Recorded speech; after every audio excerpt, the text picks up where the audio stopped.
Hello সবাইকে, চলো চটপট কিন্তু আজকে একটা রেসিপি তোমাদের সাথে শেয়ার করব। সেটা হলো চিলি পনির। চিলি পনির কিন্তু কম বেশি সবার ফেভারিট।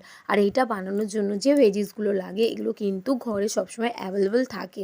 আর এটা কিন্তু খুব কম বাজেটেও ঘরে বানানো যায়, আর বাইরে কিন্তু এটা অনেক কস্টলি পড়বে। তাই ঘরে বানালে কিন্তু এটা খুব হেলদিও হবে। চলো এর প্রসেসটা তোমাদেরকে দেখাচ্ছি।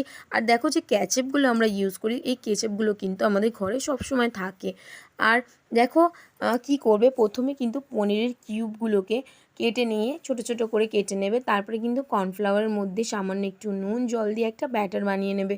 ব্যাটারটা বানানোর পর কিন্তু পনিরের কিউবগুলো এর মধ্যে দিয়ে কোট করে একটু শুকনো কর্নফ্লাওয়ারের মধ্যে কোট করে এটাকে কিন্তু ফ্রাই করতে হবে।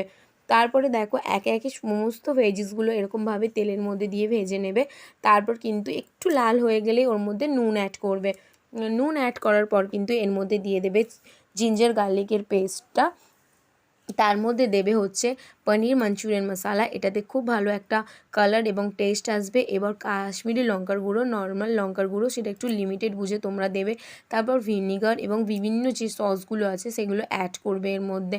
তারপরে কিন্তু চিনি এবং সামান্য পরিমাণে একটু জল প্রথমে দেবে। তারপরে কিন্তু কর্নফ্লাওয়ারের একটা জল দিয়ে একটা ব্যাটার গুলে নিয়ে পনিরগুলো এর মধ্যে অ্যাড করে দেবে। দেখো কত সুন্দর এর লুকটা এসছে। চলো দেখা হচ্ছে নেক্সট ভিডিওতে। বাই।